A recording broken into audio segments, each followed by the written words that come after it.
will pay for it. As a seller, it's your job to do your research, take the time. This one won't be for sale. I'm not putting this up for sale. This is a truly exceptional ambrotype here. That is a cigars and tobacco store. This is one of the exceptional ambrotypes. And they are black proprietors.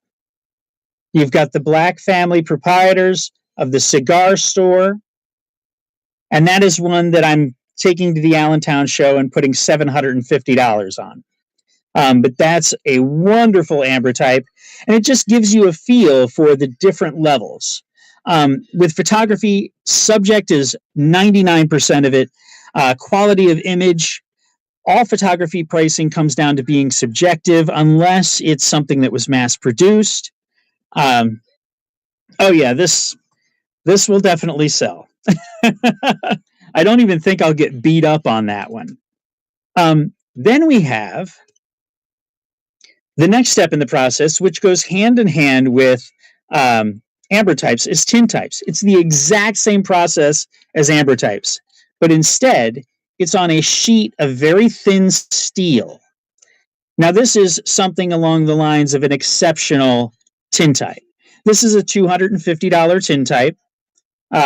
It says Iowa on her sash, so she's representing the state of Iowa. We're talking 1880s, 1890s here. Pretty wonderful piece. All that hand tinting on there, but she's just a stunning, stunning tintype. I will give you the chance to own her. Like I said, I don't expect anyone to buy these really expensive ones or anything like that, but I want to give you the chance because many times we only know what is shown to us. And if you never get shown the truly amazing stuff that's out there in the photographic world, you just don't know. So I'm going to go ahead and put her up for sale. She's a $250 start. But yeah, she's a beautiful, beautiful tintype. Now, like I said, don't plan on having anyone buy her, but I wanted to show you. And then I will show you even a level above her. This is an African-American Civil War soldier, hand tinting. This has a lot going on for it. This is an $800 to $1,000 image right here. This is a tintype, $800 to $1,000 image. The 15 isn't on that. It's just on the, I wish I got this for $15. It's just on the sleeve that I put it in.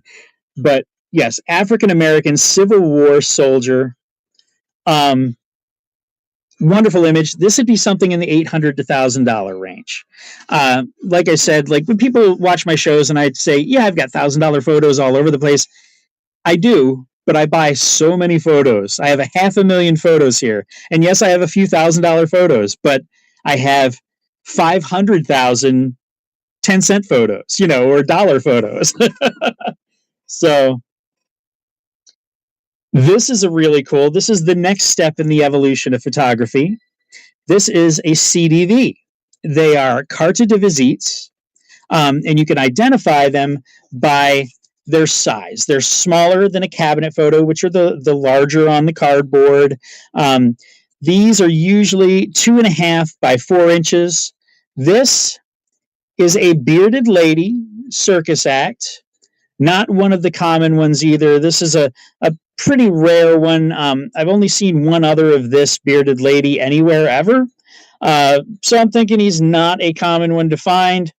But this is about a $400 CDV photo. It just shows the different varieties. Oh, I did want to give people a chance to own some cheaper tintypes if you'd like. Before I show more CDV, I'm going to give you a chance to get a couple of tintypes if you'd like to see what tintypes are all about. I'm going to go ahead and give this little lot. These are $1 a piece. These are the lower end. It doesn't mean they're worth $1 a piece. Some of these are $3 or $4 or even $5. That's a nicer one. That's like a $5 tintype right there. Wonderful $5 tintype. Great little handsome man there. grumpy little kid, lovely, ooh, not so lovely lady. She looks very stern, you know.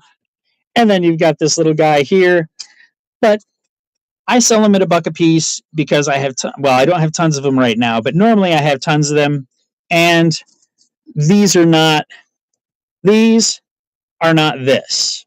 This is what I live for. These are what pays the bills. That's the life of a photo dealer. The good stuff is what I live for. This is what pays the bills. And TMD, thank you very much. That is yours. But I will give a chance if anyone would like to see my lovely lady. If anyone would love to own my lovely lady, you get a chance to. I'm doing pretty good on time, so I think we'll actually get to have some questions and everything. But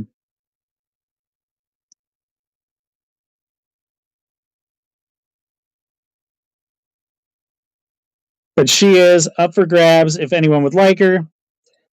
$300 start. She's about a $400 image. Great bearded lady, CDV. This would be 1870s, I would say. Wonderful piece, especially for someone who collects circus material. That's a killer image. Now we're moving on to one stage beyond. We're moving on to cabinet photos. These are this is a cabinet photo of the Sims cadets from the Bahamian Islands. This was a academy that was founded on the Bahamas. This is about an $800 photo here, $750 to $800 image. Killer piece. This is the only one known of this version of this. There is another version that has the boys facing a different way.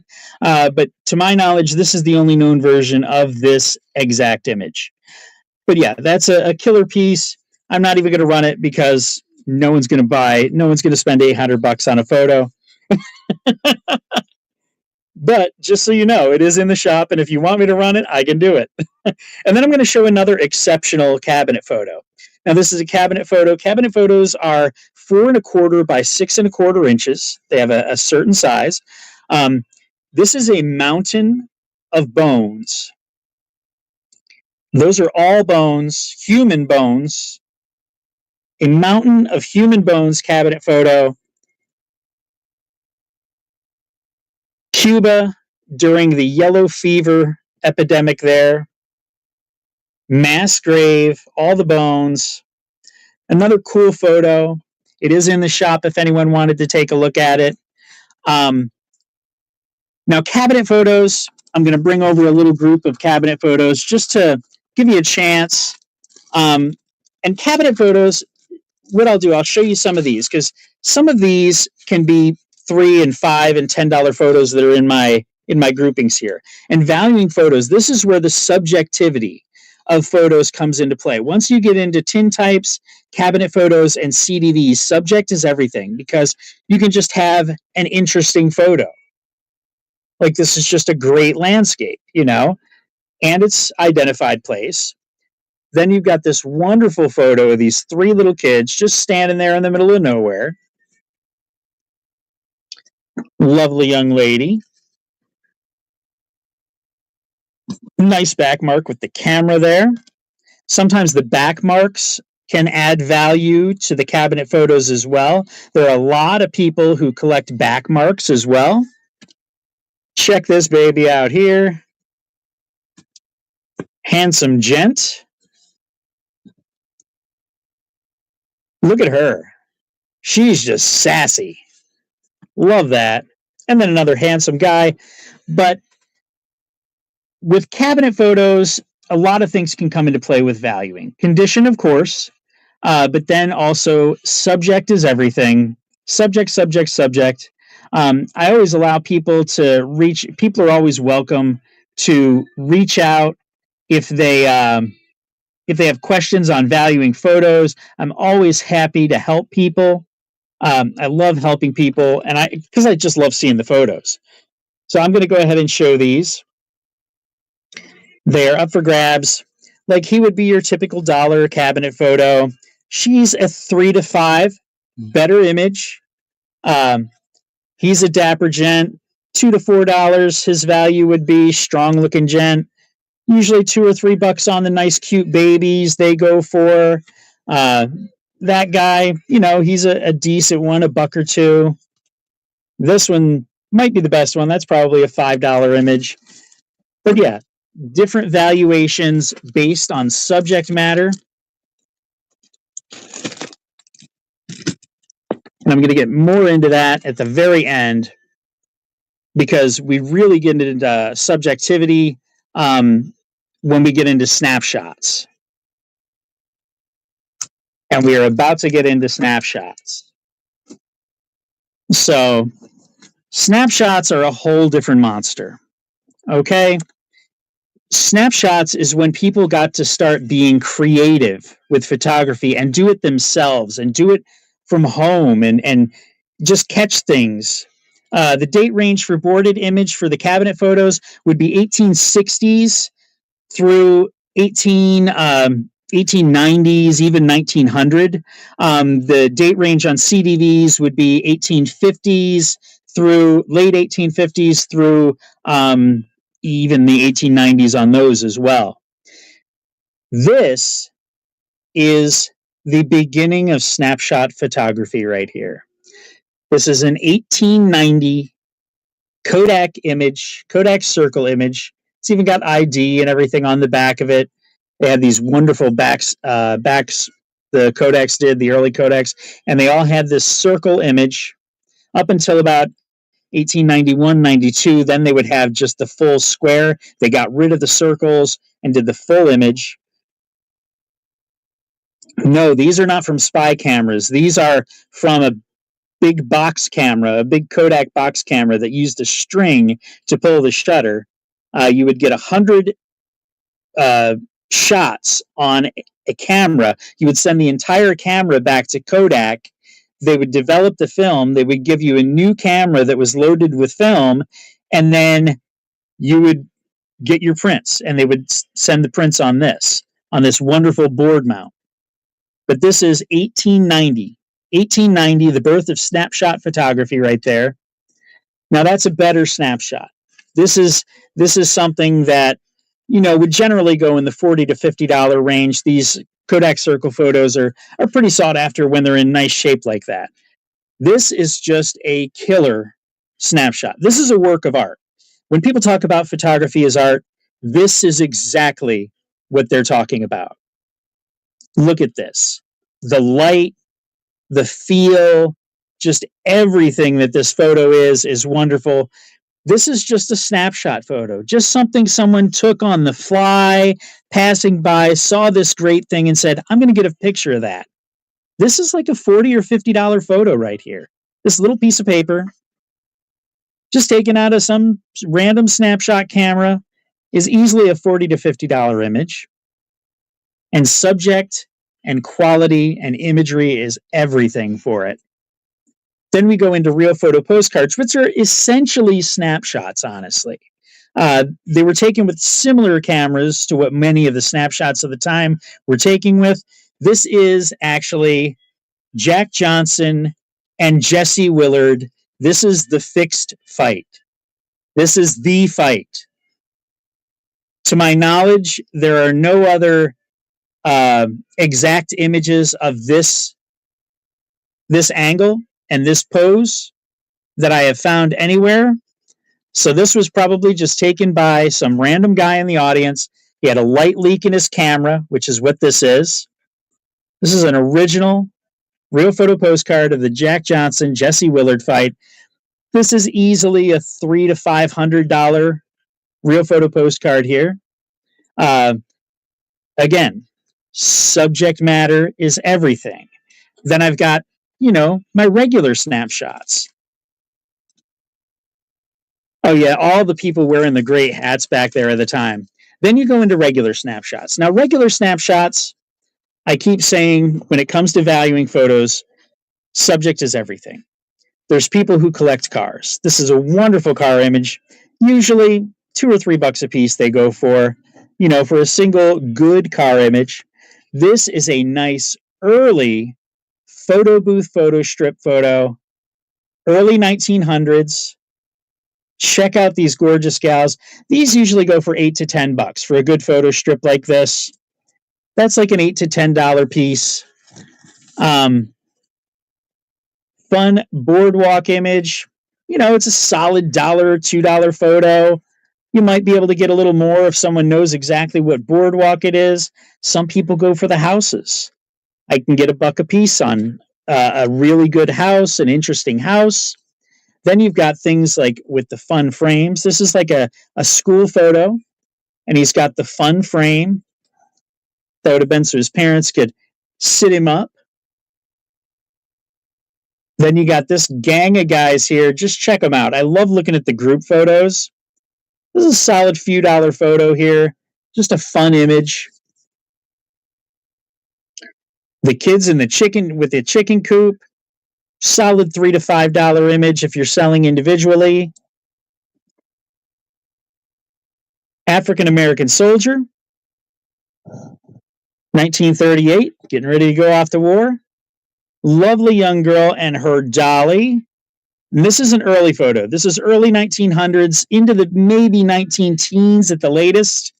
That's an early image. And then a great occupational of these guys picking whatever they're picking. It looks like maybe they're weeding. I don't know.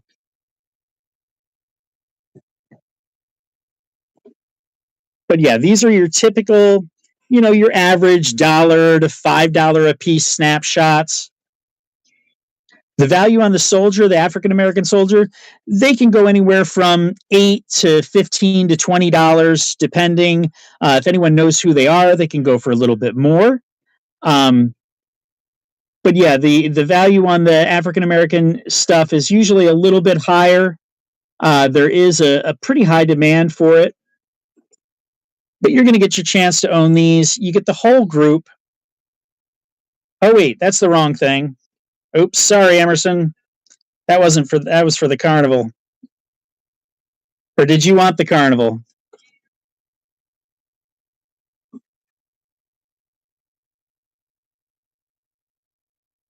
Emerson? I'm going to pull up the snapshots. There we go. Okay, just making sure.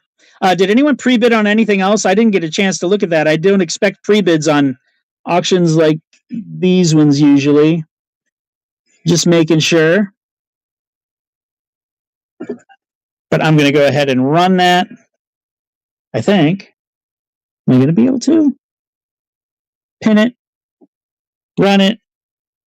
You get your chance to own this whole lot. You get the whole lot of snapshots.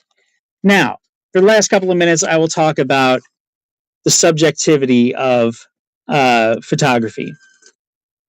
There's some subjects that are just worth a lot just because they're important subjects in history, they're important subjects in this and that and the other. African American, Native American, generally will get a premium versus your normal run-of-the-mill photos. Then you have quality, which comes into play. You have photographers, certain photographers that are worth lots of money. Thank you, Texas. That is yours. Certain photographers will be worth lots of money. But it all comes down to what someone is willing to pay for it. Value is subjective. I value every photo. I treat every photo like it's $1 million photo because to someone, it might be. So you have to really remember that when it comes to photography. It's all subjective. There's going to be someone out there that is going to absolutely love that image and need to have it. And with that, how do you tell the difference between... Oh, I discussed that in the beginning. Daguerreotype is mirror finish, like a mirror. Ambrotype is glass. So totally different looking images, not even close to the same. I am going to go ahead and do my raid over. I believe Historian Emporium is going to talk about dating photos through... how do I raid? Where do I raid? Why am I not able to raid? Oh, there we go. Create a raid. And I'm going to Historian Emporium. And there we go. Raiding now.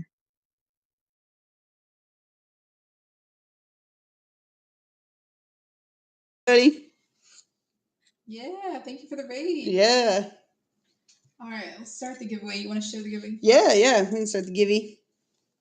We hope you guys are well. We've been MIA for a long, long time, but we're back. Yes. Yeah, we moved different states. Yes, we moved to a different state. In the process of selling our house, and it's been a lot. Yeah. Oh, I know. Oh man, we could go for like 2-3 hours. It's bad. We feel you. Yes. Thank you, Penguin Boss and Schmidt Auctions, for hosting this. We're very excited. We're going to be talking about fashion today and photography, and just some tips and tricks to help you date fashion. Women's fashion, especially. Women's fashion, yeah. There's a couple men. There's a couple men. Yes, yeah. There You are. want to just but play for the for most some part, lo-fi? men's fashion kind of stayed static for a bit, so it's kind of harder to date through men's fashion. Yeah. But yeah. So yeah, this is our givey. That's a giveaway. Okay. We'll put it to the side. We'll start talking about some cool stuff. Now, what did you want to start? You want to start chronologically? Yeah. I'll start. We'll start with her, and we'll run her too.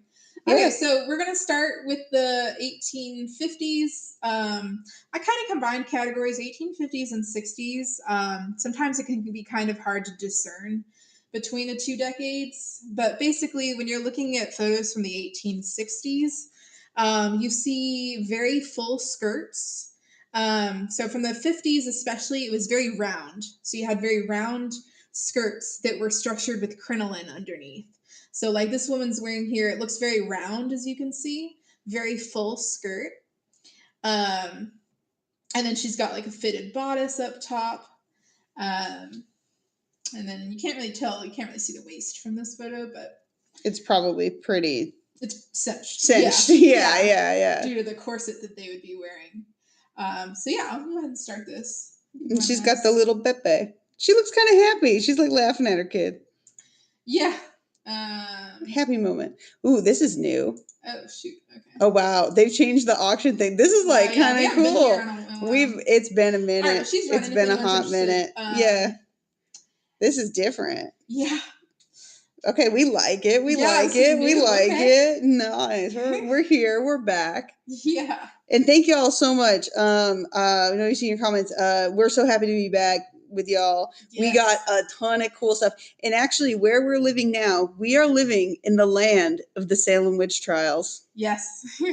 We are. We're actually, not Salem, but we're not. Yes, we are living in Danvers, where the Salem witch trials actually occurred. This used to be Salem Village. Yes. So this is we actually live not even a mile from the Rebecca Nurse house. Yeah, and tell them where we're actually living. Yes, we're actually living in the apartment building that used to be the Danvers State Hospital, also known as the Danvers Mental Asylum. Yes.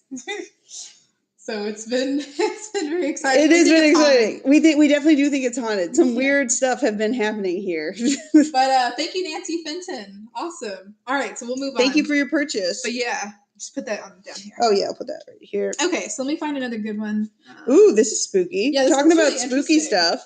So this is a great example of that rounded skirt that you'd see. I'd guess this is probably 1850s or early 60s. But look how round and full that skirt is. And she's got what's called pagoda sleeves. So they would get very wide. Yeah, right there. Down at the wrist. Yeah. Mm-hmm. So that was a big indicator for that time period. Mid 50s to early 60s. Early mid 60s. Mm-hmm. But what's really interesting about this photo is that there's like something in the background. It looks like a kid or something.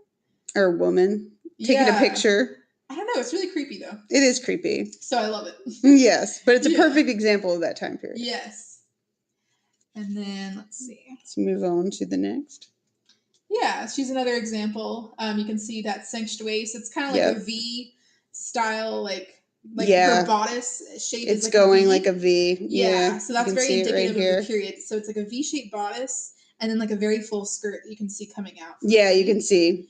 And also in all these photos, their hair is parted in the center. Yes. So parted hair, and then they would slick it back. Mm-hmm. And you would like have piles on the sides. So that's very indicative of this time period as well. And then, cool. Yeah. And then yes, let's go through these ones. No, we don't have to go through all of them. Oh, we don't have to. Yeah, we'll go through the one that we are selling next. Yeah. So this one's up next. This is also again, this is the pagoda sleeves. You can see it's got that big full skirt. Awesome. Sabine 603. Congrats on the Gibby. Are you from New Hampshire? We just left New Hampshire. We love New Hampshire. Yeah. That's awesome. Oh, wow. Very nice. She is? Oh, cool.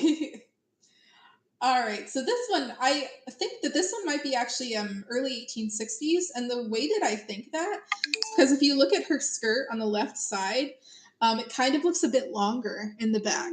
Yeah. So when you get into the 1860s, skirts start to get a bit longer in the back.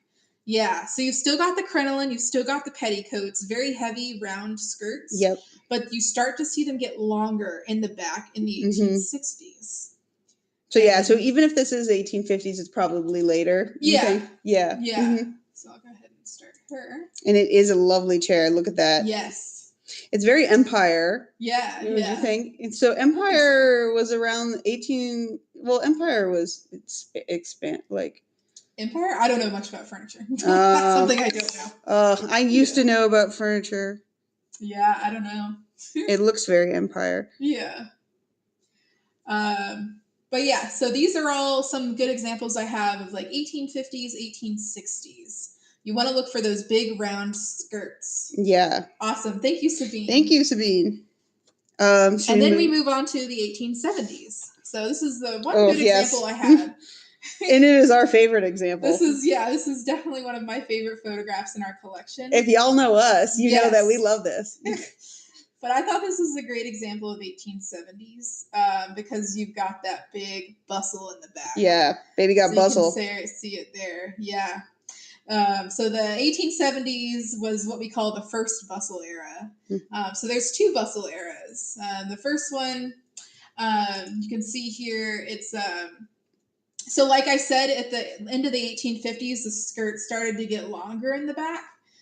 So this was a structure that they would wear underneath their skirts. And then in the 1870s, you also see a draping of the skirt. So you can see that in the photo. See it right here. So that was a style called polonaise. So it was something that was in the 18th century where they would drape the skirts back. But you can see that done here really well, where the skirt is draped back. And then you can also see her hairstyle. Yeah. So you've got those very long curls, and you can see it's like a big updo. Yeah. The 1870s went all out with hairstyles. Chances are, if you're looking at a photo, like a CDV or something, and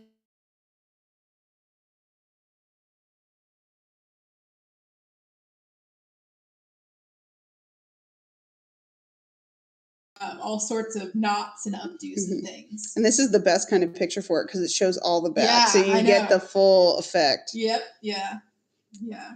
Moving on to the 1880s. Yeah, moving on to the 1880s. Here's another spooky one. It's photoshopped. So this one I think is actually a cusp photo. This might be the late 1880s. We should have started with a different photo. Oh, sorry. So this is actually probably late 1880s or early 1890s. Actually, can you show this one later? Okay, yeah. Yeah. Which one first? Oh, her? Her. Her, okay. Okay, so going on to the 1880s, you then move on to another bustle period. So this is called the second bustle era. And this one's cool because, as you can see, she's got a very narrow silhouette. Yeah. And in the front, it looks pretty straight, actually. Yeah. So you couldn't really tell from this angle that she really even has much of a bustle. But then show the next picture. We have another picture of her. Well, this is her sister, isn't it? Oh, I don't know. Oh, wait, no, that is the right picture. Oh, never mind. Well, anyway, I thought I had a picture of the bustle in the back. You can see it a little bit. You want me to go back? Yeah, you can see it a little bit. You can see, if we zoom in on the kind of right there, you can see the bustle shining through the chair. Yeah, so this is like the early 1880s. So this is the second bustle era. Just kind of narrow. And I like to call it like they had like a shelf butt. So like you can even kind of see it here. Like this horizontal. Yeah. Yeah. I mean, it's so straight in the front, like you're saying, and then you can imagine in the back there's like a little bit of baby gut back. And I like to think that like the 1880s, the bodices are very like long. I usually think like they look longer than like early periods. And then the hairstyle for the 1880s, pretty basic. You got like hair piled on top. And I'm trying to think if I'm forgetting anything else. False advertisement error. Yes. Let me see. Can you see it in this phone? I can't really see it in this phone. But then this one, like, you can kind of see. Yeah, this one's interesting. I'm thinking it's late 1880s because there might be muscle in the back, but it might be 1890s as well because early. You've got a very cinched waist, and then you start to see the skirt is more of a bell shape, so it starts off narrow at the top and then flares out at the bottom. And then you've got that very tight-fitting bodice, which is very indicative of the 1880s and early 90s. Yes. And you can see here it's early photoshopped. You can see kind of this glow around her waist. Yeah, you want to talk more about that? Yeah, so this is actually a really neat kind of photo. You can actually, it's kind of hard to see on the camera, but what they did was they actually scraped the negative of the photograph when it was taken.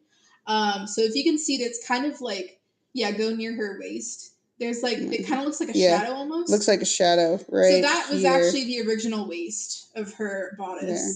So her waist was originally bigger in the photograph. But what they did is they went into the negative and they scraped it off to make her look thinner. Yeah. So it's literally early Victorian Photoshop. Yes. So we are not the first people to do Photoshop. They did this even in the Victorian era. And you wanted to look thinner. You wanted to look thinner and emphasize the waist, right? Yes. Tiny waist, big butt. Yeah. Which look, that is like Kim Kardashian era right there. Exactly. Coming back. Yeah. So you can see that even then they cared very much about their silhouette. Yeah. Shape was everything to them. Yes. Yeah. And then show the morning one actually. That's a cool photo.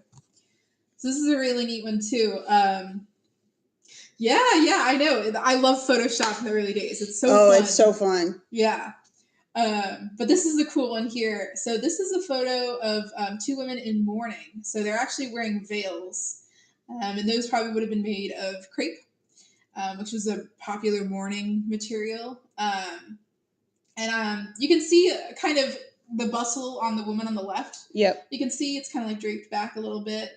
And then again, you've got those very stiff, narrow bodices on top. Yeah. Like this is very 1880s too, like buttons. Yeah, with like, the buttons going all the way down. Very tight. Very tight. Very tight. Bodices were very tight in the 1880s. Yeah. And then also, you can see the bangs peeking out from the girl on the left. There were like bangs in like the 1880s, which are kind of, I always thought even her funny. Too, kind of. Yeah, they're like fringe bangs. Yeah, they're very popular. Yeah. Are we switch into the 90s? Yes. Oh, we'll do the girl because don't we have her for sale? We do, yes. Okay, so next she's for sale. I'll go ahead and start her. So now we're moving into the 1890s. So I like to call her Anne of Green Gables. She reminds me of something Anne would have worn because she loved like the puffy sleeves. And she's got her jaunty little hat. But the 1890s, basically the number one thing to look out for in photos, big sleeves. Yeah. Like you see, she's got those big puffy sleeves at the top. Even in children, which is strange. Even in children, yeah. Mm-hmm. And you've got that narrow cinched waist. So you've got, in the 1890s, they focus on big sleeves, small waist. Yeah. Yeah. And thank you, Rumpus Room Collectibles. Yes, thank you. I love her. Yes. Oh, and you want to run this one too? Yeah. Here's a mom. Yeah. So this is another one of the 1890s. So again, she's got those big puffy sleeves. Yep. And now sometimes you could wear like I forget what they were called, but there was actually structures you can put in your sleeves to make them like stand up. Like here you can see that it pretty much looks like they don't really have that. But I have another photo that does. I think her that I can Oh, show. the next one. Yep. Yeah. Thank you, Rumpus. Thank you. This one? Yep. Mm-hmm. This one? Yeah, so this is a great example of how big the sleeves got in the 1890s. I would say this is probably around 1895. Yeah. That's when sleeves peaked. So if you see a photo with giant sleeves, chances are it's probably 1895 or around that year. They got I know, you can almost get it down to like the year. The exact year. Yeah. Which is really cool. Almost like the 1980s. Yeah. But yeah, sleeves. So like the sleeves, she's jacked. Yeah. Yes, exactly. So again, you got that silhouette. You got the big sleeves, tiny waist, the bell. Free flowing though at the bottom, I would. A little bit. It was a little structured. Yeah. Yeah. The skirts maybe it's were just the kind of angle. Stiff. Yeah. Yeah. But and for hairstyles of the 1890s, they were kind of basic. It's not really because they got the sleeves to focus on, right? Yeah. So the hairstyles were mostly kind of like they would just have a bun on top, basically. Nothing too fancy. Yeah. What else? Show the girl behind her. No, show the girl behind her. This one? Yeah. I just want to talk about something about it. Yeah. Okay. So this one's really cool. I like this one because at first it doesn't look like anything like too weird or whatever. Her sleeves aren't as big, right? She's got the pretty understated sleeves. But what's really cool about this photo is zoom in on like the skirt right there. Oop. Yeah, if you can. Right. Yeah, right there. Here. Yeah. So that design, what I think it is, it might be beetle wings. Oh. So what they did in like the 1890s is they would actually sew iridescent beetle wings onto dresses. Interesting. And so they would literally look like jewels in the candlelight. Yeah. Okay. So I think that looks like beetle wings to me, which is really cool. Yeah. Probably. Yep. Yeah. So that's just a fun little. It almost looks like she got into like it looks like she like ate something or something, or crumbs, or like yeah. But that is cool. So maybe if you do see something like this, it's not like Yeah. Yeah. You never know. Yeah. But yeah, Texas Jesse can't really launder something like that very easily. No. Absolutely not. Yeah. And this one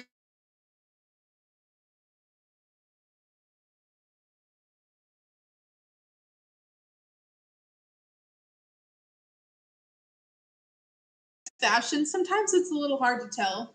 But they basically dressed like many adults up until about like the 1910s, I would say.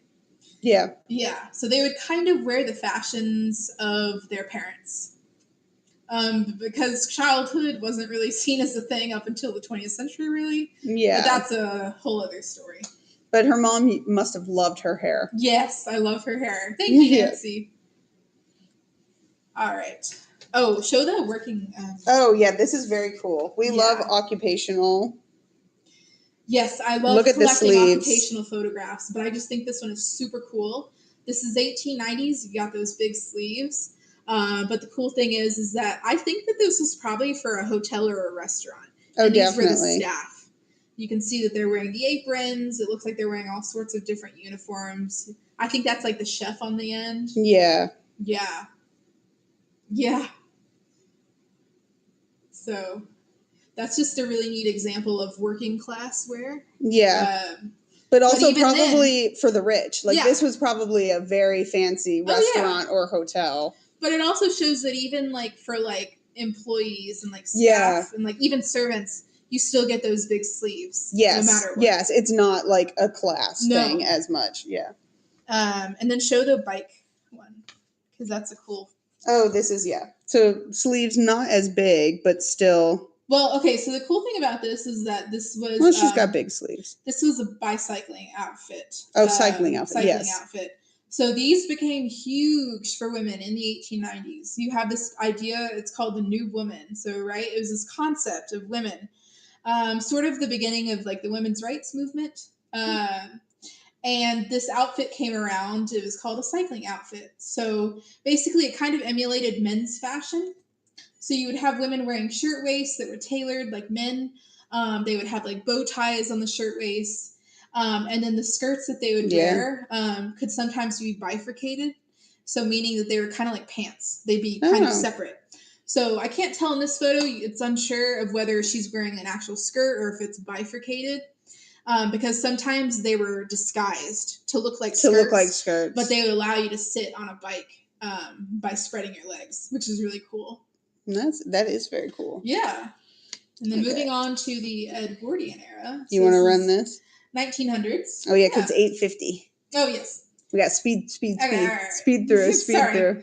I get excited. Okay. Yes. So this is the Edwardian era, 1900s. And the big thing about 1900s photographs is, two things. Big hair, right? You've got those, what are they called? I'm drawing a blank. Big hair, don't care. Hairstyle. Pompadour. Yeah. And then you've got what's called the pigeon breast. I call it the pigeon breast silhouette. So it's where their chest would kind of be puffed out in these shirtwaists. And it was made with a corset called an S-bend. So it was kind of like the style, it kind of looked like an S. So that's where you get that like puffed out silhouette. Yeah. Thank you, Dollface. Thank you. Kind of almost like here you could tell. Yeah, Jen. Gibson girls. Exactly. Yeah. Yeah. And then here's another example. Yeah, I can run this too. This is another example. Again, you've got that big poofy hairstyle. You've got the puffed out chest, with the corset. Very indicative of the early 1900s, the first few years of the 1900s. Guy hanging off the wall on the left. Yeah, he looks drunk. Yeah. Oh, in the photo. Yeah, they were definitely having fun in that picture. Yes. But yeah, the 1890s, I always call it the pigeon breast era because they look like pigeons. I don't really care for it. Awesome. Thank you, Carl. And then you want to show the Edwardian girls? Yep.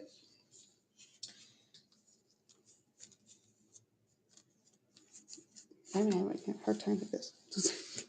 Yeah, no worries. So then this is the another children. Example. This is like an example of children's wear in the early 1900s. I always like girls' wear because they would have these giant bows that they would wear in the back of their head. But even here, you can see the girl on the right. She's still got. I mean, she's not wearing like a corset like a woman would, but like you can still see that kind of like puffed out. Yeah, puffed out look. Silhouette. Like she's a teenager. Yeah. And the little boy, it kind of looks like he's wearing almost like a sailor suit, which was very popular in the 1900s. Thank you, Carl. Thank you, Carl. And then we move to the 1910s. I'll just show these real quick. The 1910s is actually my favorite decade of the 20th century. So the 1910s, you see a very column-like silhouette, so very narrow and straight. And you also see the waist move considerably higher. So you've got a very high waist, which is very reminiscent of the kind of the Regency period, but not quite as high. Yeah. Show the other one again. Because you can see there, she's got like the high waist right there. Right there, yeah. Yeah. And they had kind of skirts that would kind of flare out and get a little more tubular towards the end of the 1910s. So this is probably, late 1910s maybe. Oh, and then let's move on. You want to run this one? Well, yeah. I'll run that one. And then this one is 1920s. If anybody's interested of... Yeah, this one is very cool because it looks like they're from Star Trek. They're wearing very unusual uniforms. But you can see by the hairstyles, very 20s. Mm-hmm. You've got those close bobbed cuts. Very short hairstyles compared to earlier decades. Thank you, Thrifty. Thank you. This is such a cool photo. We love it. We've had it for a while. Yes. It's very Star Trek-y. It is. I know. When I didn't even know Alana picked this up, and then I saw it, and I was like, this is Star Trek. And she's like, no, it's 1920s. And I was like, get out. And actually, it says the date on the back. It does. It does. Yeah. Where is it? They all like signed it. Yep. 1927. So that's a very fun one. So that's it is not typical 20s fashion, but very unique. Very cool. Very unique. Yeah, but thank you, Thrifty, and we hope you enjoy that one, yes, that was very cool. And then show the other 20s photo real quick. And then this is just very traditional 20s, right? You've got the drop waist, you've got the bobbed haircut. very and then plus the skirts are raised significantly now that they're showing ankle, a little bit of the leg. Yeah, they kept raising a bit in the 20s. More modern. Yeah, we're getting to modern. Right. So that's kind of a quick finger waves. Exactly. Yeah, Jen. Yeah. So that's kind of, we flew through the decades. We flew through it. Yes. Yeah. We could do this for hours and hours. We could. Yeah. And actually show the lady with the sword right there. Right. Yeah. So this is a cool one too from earlier. I think this is probably circa 1900, but I just want to show that really quick. This is a fencing outfit. So again, going back to that sporting era, it was very neat. But this is a great example of the S-bend silhouette. You can see it very clearly here. Yeah. So you can see the silhouette very, very much in her shape here. But yeah, so that's kind of the overview from the 1850s to the 1920s. Just some tips to help y'all. Yes, a little quick seminar. Stuff. Yeah. Do you want to show the... Yeah, and so we're showing this because this is kind of a preview of where we're living now. We're living in Spookyville. And a lot of stuff that we have for October and now, we literally could do it now because it is the spooky season. Yes. And to start us off, it's very glossy. Isn't this lovely? Yeah. So this is just a fun one we popped in here. Yeah. But yeah, thank you everyone. Thank you. Kind of a teaser. But yeah, I can run this. Yeah, let's run it. I'll run it for... You want to run it for like 20 seconds? Yeah. Yeah, start at $10. Yeah. If anybody's interested. This is kind of a teaser of what's to come and some of the stuff we have. Yeah, we have a lot of fun moon photos and things like that. Look at the back. Lovely. Yeah. But this was a lot of fun. Thank you so much, Penguin Boss and Schmidt Auctions, for inviting us. I had so much fun putting this together for y'all. It was just very exciting because I have a degree in fashion history, so it's very exciting when I get to talk about it.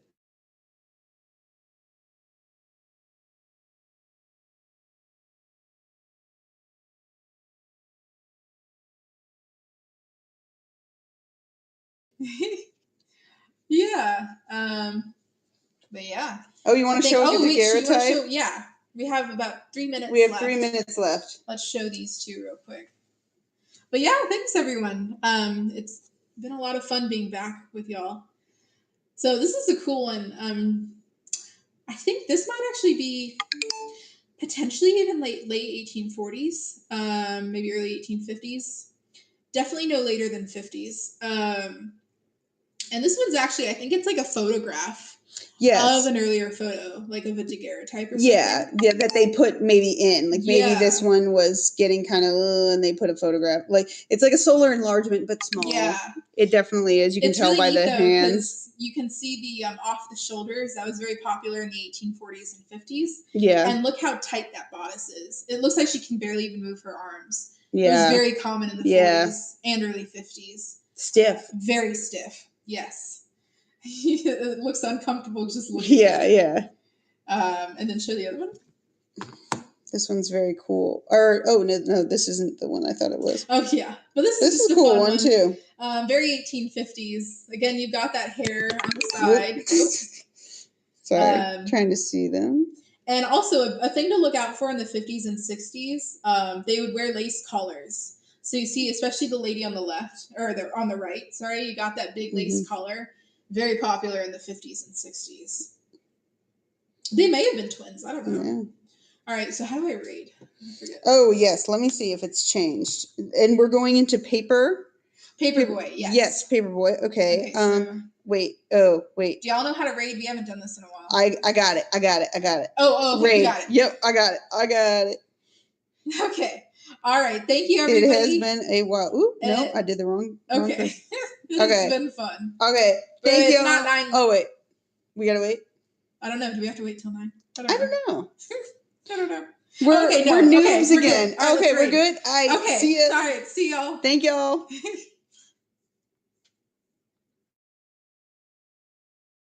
To have everybody in. What an unbelievable, wow. My head actually hurts right now. Well, I've been up since 2:30 in the morning, but my head also hurts because the information is just information overload. I want to thank everybody doing an unbelievable job today. Just wow. I have learned so much. And as I was telling the people before you came in, I'm like, I'm like talking about like magazines and stuff, and you can like read them and stuff.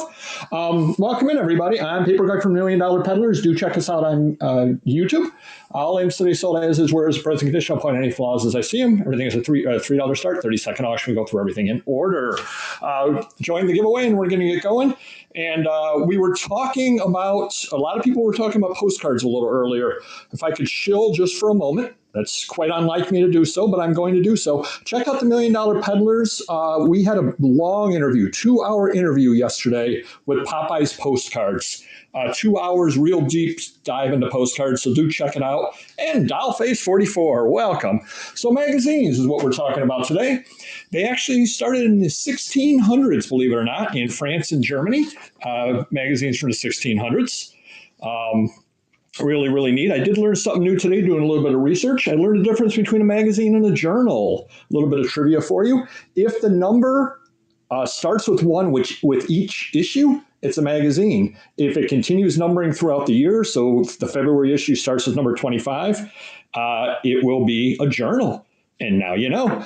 First item today, Antique Price Report. And I brought this one up over here because one of the great things about magazines, obviously this is from 1979, but you can get a plethora of information out of them, the Navajo blanket and all that. And if you go through, even yesterday when I was talking with Popeye's Postcards, he had an old magazine of postcards up there from 1990s that he still uses for reference. So something like this, great for reference. They did the Antiques magazines. This one here would be great if you're collecting Indian. Pretty much any topic you can imagine, they have done within a magazine. So it's kind of crazy what is out there for them. You get back into the 1800s. Actually, they started comics. What you think of as comic books actually started in the Victorian era. From the 1840s on, they started doing sequential comics within magazines, and then it went into Platinum Age comics, and then the comic book we think of today. They actually, the sequential strips actually got their start in magazines, believe it or not. Another thing, when you're going through magazines, let me get the next thing started over here. Another thing over here, people love this for reference. If you're out there buying magazines, buy magazines like this. And you're saying, but why? Well, one thing, there's multiple covers on this. This would be the New York Jets cover. They would have probably done 4 to 6. So starting off in the 1980s and on, they would have done regional type covers. Now, they always did that with TV Guides. They had the regional coverage inside of the TV shows, so you would have your local coverage, but they also did it with magazines like this as well. So people who want the New York Jets would want to buy this. There might be a New York Giants version, or might be a San Diego Chargers version, and so on. But a lot of people had these growing up as well, so they love to go through them. They love to read about their teams and all that. So when you see them out there, pick them up. You can always sell them. And the nice thing about magazines is you can usually pick them up for $1 or less.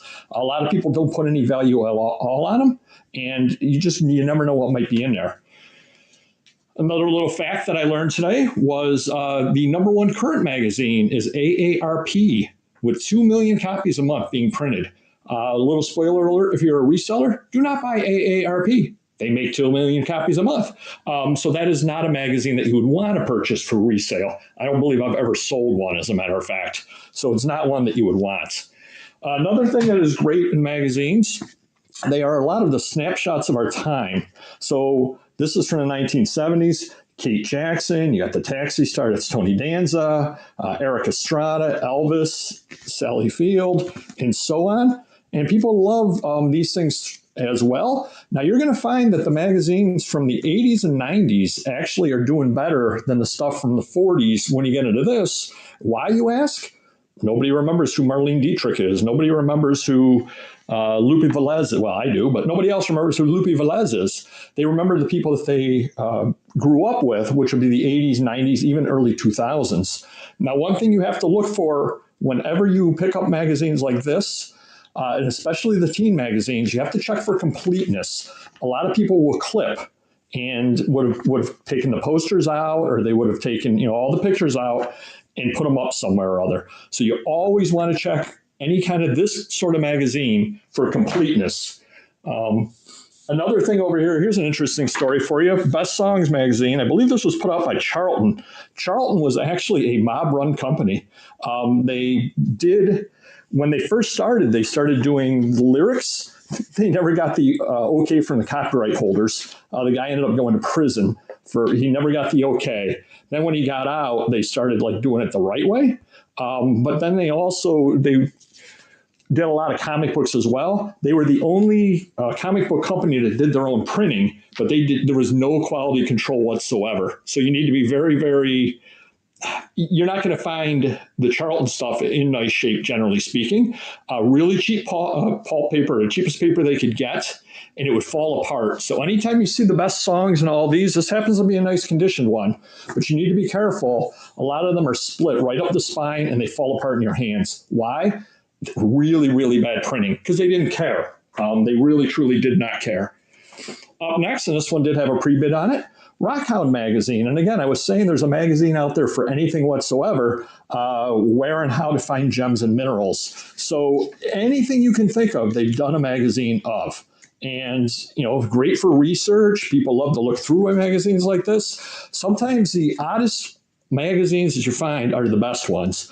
A lot of people will sit there and think, oh, National Geographic, Time magazine. Oh, thank you, Fossil. They'll think those magazines like that. No, those are not, those are common. Something rather like this. What was the print run on this versus the print run on Better Homes and Gardens? Who knows? Obviously this is much lower, I can tell you that. But when you go back into the old days and you take a look, especially if you look at the magazines right after the World War, take a look at one next time, like Better Homes and Gardens. It'll say more than 1 million in circulation. Another thing that you need to remember as well, and thank you, Fossil, a lot of the magazines pre-war are tougher to find. Why? The paper drives. They weren't saved. They were taken and put away into the paper drives. Very, very successful, and it was what had to be done, but they're harder to find because of that reason. Up next, we have War Cry magazine, Salvation Army. And again, even people here like the Salvation Army will put out their own magazine. Just kind of neat little Christmas cover. And a lot of times ones like this sell better because, again, low print run and people don't even know they exist. Like somebody goes, oh, that's a really nice cover for Christmas. They don't know it. Everybody knows the time and the things like that. But something rather like this, they don't necessarily know. And that's kind of what you're looking for when you're out there as well, is covers like this that you'll say, hey, I think I have a market for this. I think I'm going to be able to sell this. And because nobody else is selling items like this, you can put $15-20 on something rather like this online, and it will sell eventually. Now, magazines do not fly off the shelf. I will admit that. However, something like this, you just put a price on and you wait. And again, it will sell at some point over Christmas just because of that. Use the right keywords, you'll be able to sell an item like that. Another thing we have out over here, we've got the Woodworkers Journal. And again, I was saying, anything you want out there. This tells you how to make an Adirondack chair and all that sort of thing. Sometimes some of the magazines actually have patterns in them, so you'll want to check for that. But here, it tells you exactly how to make that kind of chair. These are practical. People like the practical things because, again, they want to know how to make that, they can find it. And not everybody wants to go on YouTube and jump and do that. They may just say, hey, something, I just want to get this. I want to just kind of read it. I want to kind of understand how to do it. Then after I do that, I'll go on YouTube or whatever. But sometimes this is the first place that people end up starting with things as well. The old magazines, believe it or not. Did have a couple of other factoids over here. Another thing you need to look for, especially, thank you, Denise. Another thing you need to look for in the older magazines is they had what they called serials, S-E-R-I-A-L. H.G. Wells is a perfect example. Some of his books, first purchase, thank you. Some of his books were first serialized in magazines. Cosmopolitan magazine had a number of H.G. Wells, and what they would do is over 5 issues, 7 issues, 12 issues, whatever it was, they would give the story. And those are very, very collectible. And if you can get the entire set, so say it was a 12-issue one, if you could get all 12 and sell them together, you're going to do better than selling just one individual issue. Oh, who knows, Denise? Cowboys and Indians magazine, Kevin Costner. And again, this is the premier magazine of the West. We were mentioning there's something for everybody out over there. This is great because you've got multiple interests. You've got the Western, you got Kevin Costner. And it's not a common magazine by any means whatsoever. Really nice looking inside as well. Not a common magazine. A Kevin Costner collector would want that. What some people do out there as well is they'll buy all of the different magazines and they'll clip, and they'll end up with a big pile of clippings of various. So they'll have a Kevin Costner pile, and then they'll put on an entire, 150 pictures from magazines cut out of Kevin Costner and 175 of Madonna. And they sit there and they sell those, and those things actually sell as well. So sometimes if you're out there buying things at a sale, you'll find something already clipped like that. Like somebody will have had a favorite star. Don't just toss those out. Put them up online to sell them, and you will be able to sell them because somebody out there collects them. Another neat item over here that everybody of my age group that would remember, Boys Life magazine, made for the Boy Scouts. Nice magazine right there, but it's also got Rod Carew right over there. So it's got the baseball theme as well as the Boy Scout theme in there as well. One thing that you always want to do if you're listening is you always want to put up the table of contents, if possible, to let people see in there. Street hockey. There you go. Somebody out there will like street hockey. Put a picture up of that as well. Kind of a neat magazine right over there. Again, because it's got the Boy Scouts and the baseball. Lot number 9 over here. And if anybody has any questions, just let me know and reach out to me. Oh, Mr. Flippin' Rue and Schmidt Auctions, both dates of magazines. Well, like this one over here is 1978. Generally speaking, nowadays, believe it or not, the newer stuff is selling better in general than the stuff from about the 40s through the 70s. The old stuff will always sell because it's so rare. But the newer stuff, because again, people remember the newer stuff. They don't remember the old stuff. Now, probably one of the most popular magazines of all time, Life magazine, the daring contraption called LEM, Little Tear on the Spine right over there. This magazine, a lot of people buy. If you are a reseller, learn which issues are good. There's about 15 to 20 issues that are really, really good out of it. Learn what those are. You will find Life magazines regularly. Now you say, well, why would people buy those if they've got them all? Well, one thing that a lot of people do, this is the absolute perfect magazine. And thank you, Fossil. People harvest ads out of it. And that's another thing that a lot of people will do. They'll go through and take ads out of it and sell those. That's one of the main magazines where that is. Now, what you want to do in a lot of that, like I'll give you an example. You've got magazines like Economist and Rob Report. Those tend to have a higher demographic. Richer people watch it or read them. Let's just be honest. Hello, Fossil. Or thank you, Fossil. Richer people read those, so you're going to have the higher end products in there. Well, those are great ad harvests just because, you got the Rolex and the things like that in there. So those are great magazines. The stereo magazines and all that are also great if you want to harvest the ads, just to let you know. Neat idea that they got into. Look at this. Flip covers. Yep, different cover front and back. That's another way to get people to collect. Oh, I want to get both sides of it. I want to put it up both ways, which you really can't blame me for doing that. Swimsuit edition from Sports Illustrated, very, very collectible on those, especially you get into the early ones from the 1970s, early 70s. Very, very collectible on those. The one I can think of right offhand, they mentioned LSD on it, and it's got there's an article in about LSD, and it's got I could picture the cover. If you just do a search on that, it's like 61 or 62. There's one with Jackson Pollock. Not for sale on this site, but I do have some, yes. There's one with Jackson Pollock that's very valuable. Believe it or not, the second issue is more valuable than the first issue on Life magazine. And there's also one with, it's during the war, I believe, with the leader of Saudi Arabia. That's another very good Life magazine if you happen to see that one out there. And again, great reference, Antiques magazine, 1952. And people love this. You go through this over here and you're going, wow. Now, this is one of those magazines. If you do sell on other sites, you absolutely do have to put up the table of contents because, again, why would anybody know that was in there? Why would anybody know anything else in it? Because you look at the cover, it doesn't tell you anything about it. So always put the table of contents up on that. Okay. Yep. The old Vargas prints. Absolutely. And that was another thing I was going to get into. The Vargas is the inside. Oh, thank you, Libra.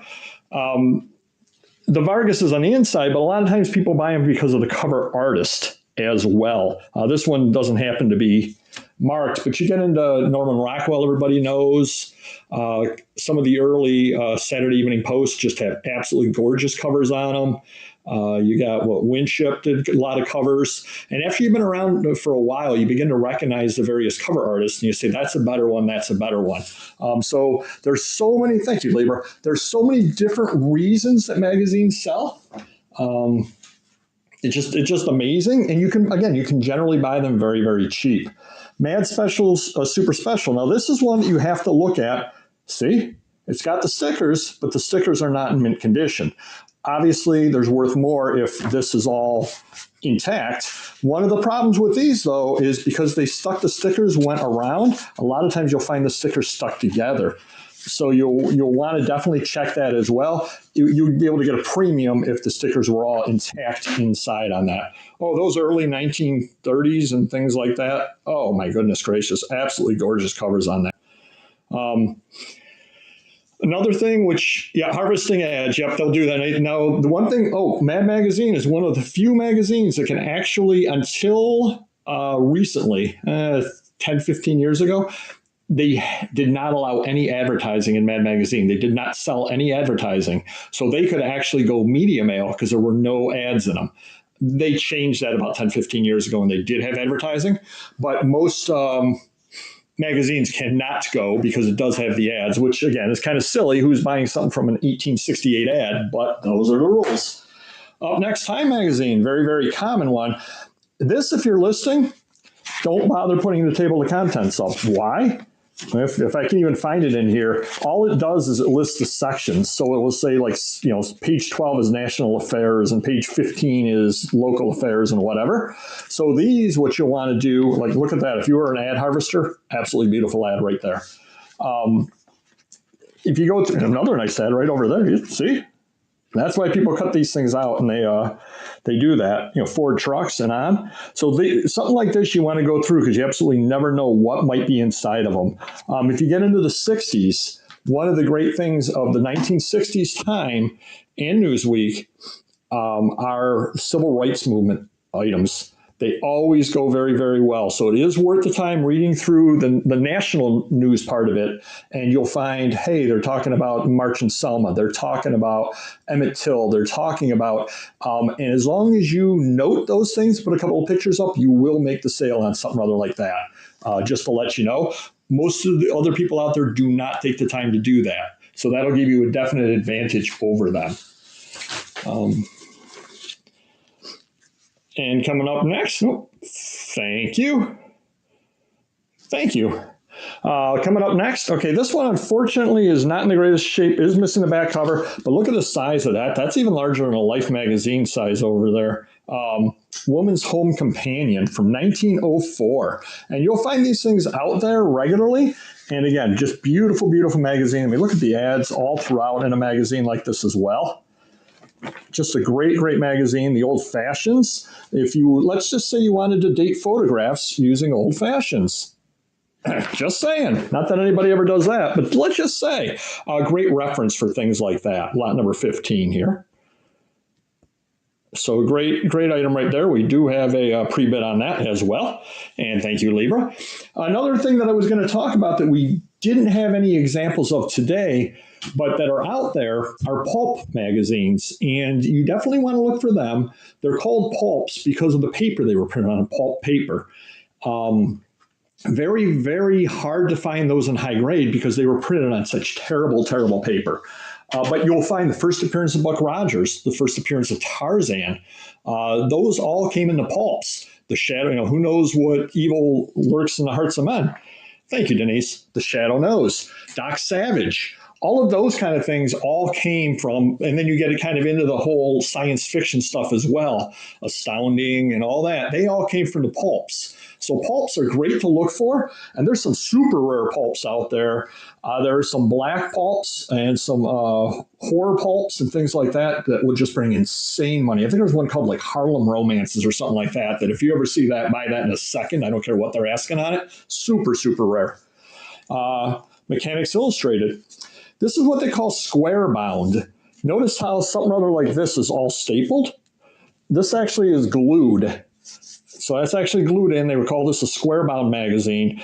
Mechanics Illustrated, Popular Science, Popular Mechanics. And people do like these as well, just because they like to read through them and they like to look at the old technology and the old pictures and all that kind of stuff. So they're great collectibles because of that. This is Mechanics Illustrated, but you got Popular Science, which actually is one of the craziest ones because that actually started out larger size, regular size, magazine, a little bit larger than Time magazine. You get that back in the 30s. Unbelievably gorgeous covers on those. Just gorgeous covers on those. Oh, thank you, Libra. So that's something other to look for as well. Again, the cover art on things like that will definitely sell it, just to let you know. And again, so few people are into magazines in general, and there is no price guide on them. Generally speaking, there is for some of them. Mad Mag. Thank you, Libra. Mad Magazine, there is, and other things like that there are. But you get into some of these obscure ones, there is none. Family Circle from what year is it? 51, I think it is, something like that. First cover of Marilyn Monroe. That's a $700 to $1,000 minimum. Yeah, a lot of people sell ads. I do not. I generally do not. If I pick them up, I will sell them, but a lot of people do harvest them. This is a real interesting one over here. 1843, this was actually sent out to subscribers of The Economist. So this has a lot going for it. Hippie ink, so it's got a real interesting thing. Does not have a high circulation on it over here. And look at that. Nice back cover ad right over there as well. I don't come across those hardly ever. No, I've never had that. Actually, that I've not had. So great thing over there. That's actually, though, reminds me of something else, TMD. Hold on one second. Let me get this started over here. Hippie ink. What do we do about the tags that show the addresses? Nobody cares. If somebody wants to know, I shouldn't tell you, this has got my home address on it. So if you want to know where I live, there it is. It's right there. Nobody cares. That being said, well, different story. There is what they have. I wouldn't worry about the TMD. No. Their no mailing label is worth more than mailing label, but the no mailing label should be, to be fair, should be something that was bought at a newsstand. The newsstand ones are worth more than the subscription ones. Generally speaking, it's the same thing in comic books. If you collect comic books, there are newsstand versus direct, and the newsstand ones are worth more, which are the ones with the UPC on them. They would be worth more. So yes, they are, but again, they have to have the UPC and all that to be legitimately, past a certain date. They have to be legitimately newsstand. Now, this is a foreign one. And I use the Google Translate on my phone to be able to tell what it said over there, which is a great trick. If you do not have Google Translate, you definitely want that. You can tell what the title is. So when I bring this up, you'll see what the title is. But just look at how beautiful that is. Just great graphics there on the cover. So it's something or other that people will buy, even though they can't read it, because, again, they like the artwork, they like the style, and that sort of thing.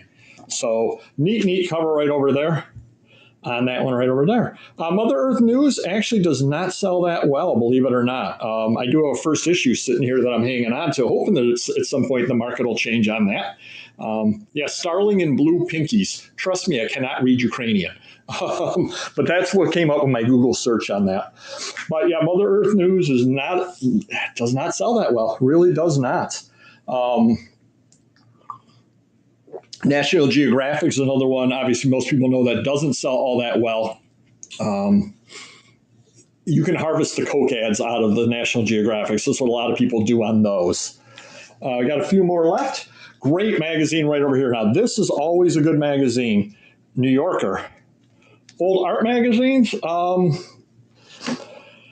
fairly well, but you got to do a lot of work in listing them to go through them. Now, obviously, if they've got stuff like early Jackson Pollock, Salvador Dali, that is a keyword of all keywords. Anything with him in it will sell. Salvador Dali sells, period, end of story. That's one of the few that it's not like, well, most of the time. No, he does. He sells. He's a great keyword. So this is Eustace Tilley, New Yorker magazine. Every year in their annual edition, it's a double issue over here, they put Eustace Tilley on the cover. From the start of the magazine, they were doing that. I missed 1 year, if I remember right. Otherwise, he's always on the cover. And people do collect this issue right over here because, again, they want all of the Eustace Tilley ones, just to let you know. Now, New Yorker is a great magazine because you get back into the 1940s. 1946, they had 13 stories from 46 through 67, I think it is, with J.D. Salinger. And J.D. Salinger stuff, he did not do a lot of stuff out there. Those are very, very good magazines. Also in the old New Yorker magazines, you want to look for Charles Adams. You may know him from the Adams family. A lot of people just list them, do not go through them. If you're able to pick them up cheap, go through them. Charles Adams, you can ask $30-$40 an issue because it's got a Charles Adams in it. Why, who is that? Well, that would be Eustace Tilley. They then started doing a thing there where on the annual issue, they changed it from the historic one and changed the way that he looked. They had one where it was a woman. They had the dog one, obviously, and so on. And again, that's kind of a newer change, but it keeps people interested in magazines like this. Difficult magazine to list. Oh, yeah. No, he's very, very popular. Oh, thank you, TMD. These are tough to list because look at how bad that table of contents is. You don't really know what is in there necessarily because it says stuff like the King of the Forest. Well, that doesn't really help you any. So then you actually need to go through it. And when you list it, you need to go through it and say, oh, that King of the Forest is about so-and-so. And that's where you get your keywords. Thank you, TMD. We got a couple items left over here. Continental, the Continental magazine, beautiful handmade boats and more. This is all cars. Thank you for the hearts. This is all cars. Look at that, hiding out in there. You'll find tons of magazines. You find journals and all that kind of thing. A lot of those don't sell, but if you can get some of the really obscure ones or some of the ones with just great cars in there, they will sell. So again, you would look at this sitting out there at somebody's table, you go, Continental, what is that? Oh, it's probably talking about travel to Europe or something. No, it's actually put out by Ford. So that's that's one of those diamonds in the rough that most people, when they go through it, aren't going to bother looking at. They're just going to go, Continental, I don't know, whatever. And they move on. Well, you take a look, you turn it over and you go, wait, that's Ford. I'm able to sell something like that because I collect Ford, or I know somebody that collects Ford, or whatever. You wouldn't know that by looking at the front. So a lot of times the value is hidden. Not that turning it over is that difficult, but a lot of time the value is hidden in magazines because there's so many pages. Every page could have something good on it. There could be a Coca-Cola ad from 1935 that is just a regional one that nobody's ever seen before. Not that nobody's ever seen, but the collectors don't know that it exists. So that's the beauty, is every page is an opportunity for a treasure with magazines. Thank you, TMD. And the final item, these are absolutely very, very collectible, digest size science fiction. Look at that cover. Is that a great cover or what? The aliens are scared of the model. Isn't that great or what? Great item right over here. You got to go through them because a lot of great authors were in these as well. I know we're running out of time over here.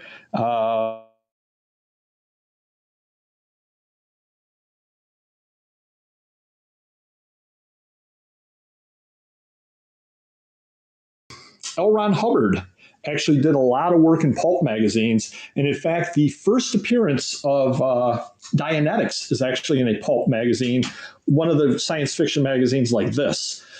Another thing, you'll know it, is, and I cannot think of the album from Queen, but the one Queen album cover actually comes from the front cover of a science fiction magazine. And that's about a $60 to $80 magazine if you see it out there, just to let you know. You'll see it and you'll go, oh, that's the Queen cover. They got it from the front cover of a science fiction magazine. First purchase, thank you. All right, everybody. I'm exhausted. My head hurts from so much great information today. I do want to thank everybody for having me as part of it. And I know we are all saying, hey, everything I ever wanted to know about ledgers but didn't know who to ask, well, you're going to ask G Smiley next. So we're going to send you on over to G Smiley. Thank you, everybody, for coming on out. Hopefully I didn't bore you too much over there. We're going to send you on over to G Smiley. Thanks, everybody. And do check out all of my regular shows. Have them all the time. I got one tomorrow. Stop on by. $1 Million Peddlers. Bye-bye.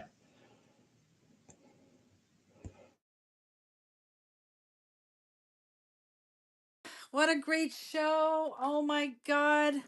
This has been amazing. Thank you guys so much. I forgot what the giveaway. Thank you for having me on here, Penguin. Thank you so much. I really appreciate it. And Schmidt Auction, thank you so much. This has really been amazing. So thank you guys. Everyone is so informative. I absolutely love it. I'm just going to do a little giveaway, you guys. I'm not sure what I'm doing yet, but please join in, get in the givey. I'll figure out something really cool, even if it's maybe a little ledger. You never know. So just to give you an idea of who I am, I started on here. Queen Vintage, thank you, Mighty Annie. Thank you guys for coming here. I'll be honest with you. I mean, I came on here 2 years ago as a buyer because I love old paper. I absolutely love old paper. I love ledgers, and it was all because of junk journaling. Because I'm an artist and I love making things. So I wanted to find old paper, and then when I found all the bill heads, and then I started seeing ledgers, I became obsessed. And it wasn't really for the history of it, it was more of the art, the beauty of it, because we all have our reasons why we love something. And mine was the beauty. But this show really helped me. I mean, I did try to learn a little bit more about ledgers. There's not a whole lot of information, to be honest. In the search, but what I did learn, which was pretty crazy, I have to say, well, first, if you guys don't know what a ledger is, which I'm pretty sure most of you do know, it's a book of collection of accounts in which accounting transactions are recorded. The ledger is a permanent summary of all amounts entered in supporting journals, which also are called day books, which list individual transactions by date. Usually, every transaction or a total of a series of transactions flows from a journal to one or more ledgers. Depending on the company's bookkeeping procedures, all journals may be totaled and the totals posted to the relevant ledger each month. At the end of the accounting period, the company's financial statements are generated from summary totals. So there's three kinds of ledgers, really. There's what we call sales ledgers, which records accounts receivable. That's between the company and its customers. Then there's also purchase ledgers, creditors ledgers, we call it, records transactions between the company and its suppliers. This shows to which suppliers the business owes money and how much. And then, of course, which is a very common one, our general ledger consists of five main accounts: assets, liabilities, income, expenses, and equity. But what I did not know, which I have to say is probably one of the most amazing things that I actually learned on here, is that ledger started 7,000 years ago. Is that crazy or what? It is 7,000 years ago, and oh, hold on one second. It started in Iraq.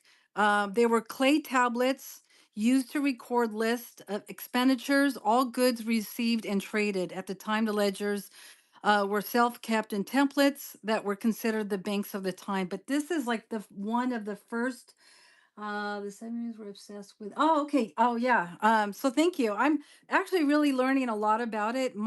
So this was actually a really good show for me because it made me kind of go in there and learn some history on it. So this was one of the first ledgers here, and then it also went to There was also another ledger, which is right here. It's a 20th century Welsh stone, um, commemorating beloved dogs that crossed the Rainbow Bridge. So here's another one. And then, of course, we have this one here. It's a clay accounting ledger for barley from 2200 to 1900 BC. So they were not just paper, but eventually what happened is they actually, just as clay was overtaken by paper as a primary record keeping tool, ledgers have necessarily evolved as business ledgers, which you have currently right here. And so they are quite large. And I have to share this with you. I thought this was really cool. There's actually a desk that was designed for ledgers. And so this was very popular in the days because obviously ledgers were used. There was no computers. Everything had to be counted in here. And so I want to show you some of my ledgers that I collected. Now, let me explain something real quick too. Um, so that's just, I mean, obviously we all know ledgers are for accounting, and that's been around for a long time. Now, again, the reason for my wanting ledgers or collecting them, and I do own about 100 ledgers today. Most people don't collect that kind of ledgers, that many, because it's really hard to store, to be honest. I have to keep them. Who won? Let's see. Beanie's bundle. Congratulations. I'm going to give you this. Here is a cash book for bookkeeping. This is a very old one I would normally sell. There's some blank pages in the back, but look at the beautiful writing. It's 1875. It's a beautiful ledger. So this is going home to you, and I thank you so much. I wanted to do something nice for this show, you guys. Thank you. So that's going to you. So anyway, there's another. So today, a lot of people collect ledgers because they're artists, they're junk journalists, crafters, and what they look for is beauty. Now, one thing that I fell in love with on ledgers is this right here. I mean, you have to look at this. I mean, this is old. This is 1845. Is it 1845? Yeah. Look at the cursive writing on here. This is what actually drawn me to ledgers. It's the beauty. It's a old art. You don't see it anymore. I can't even. That's why I have 100. I can't get rid of them. They're just so beautiful. It's hard for me to price them. And to be honest, it's not really that easy to sell them because I could feel like this one is worth $300, and someone may only want to pay 100, but then there's someone that would because they absolutely love this as well. I mean, you have all the gorgeous cursive writing throughout the whole book. It's not easy to read because obviously the writing back then was very difficult. 1868. Oh, how funny, the year I was born. 1968 though. Um, but generally, they're all like this. Now, when you look for a book, let's say you're okay, if you want to buy one for a value, what I look at is this. I look at, first of all, does it have cursive writing? Is it beautiful writing? That to me, I think adds value to it for those that are looking for ledgers. Also, obviously, aside from the history, aside from where it's from, obviously, because all that plays into it, aside from maybe there's certain names in the ledger, like this book here. This is a book from a bank in 1800s, during many years ago, obviously. There's a lot of names in there, and if you look up some of the names, you might find some very important names that would make this ledger a lot more expensive. But other than that, for those that are looking for ledgers for value and for resale, you want to look for beautiful writing like this because this is what junk journals look for, artists look for, and collectors look for. Something like this, as well as the year. I always try to find them more in the 1800s versus the 1900s. So this is one of my books. I love the cover on the left. Okay, so this one, thank you for asking. This is, I have two of them here.